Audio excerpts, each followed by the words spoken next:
She was on holiday in Alicante when she was taken ill. In fact, she might have died if it weren't for the swift actions of her family and the air ambulance team. You see, Kim had got sepsis. Now, this happens when the body's response to an infection, it spirals out of control, and this kills 5 people an hour in the UK.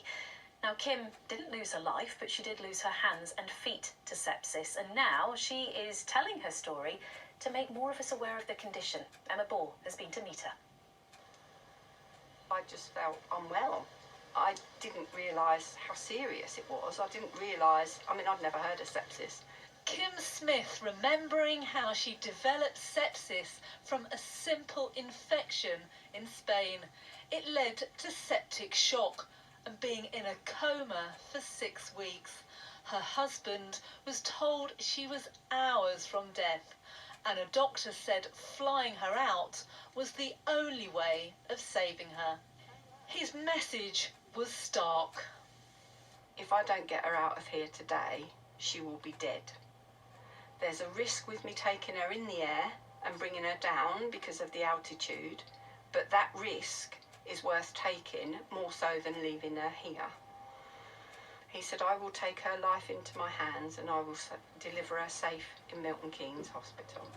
It doesn't discriminate on age, it doesn't discriminate on health, it doesn't discriminate on colour or anything.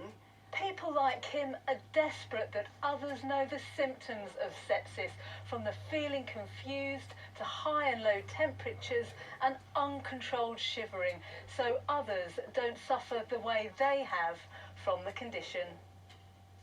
Sepsis charities say timing is everything.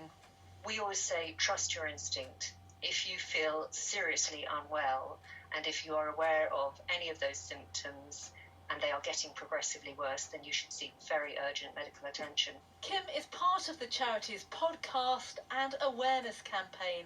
She's constantly on social media to tell others her story.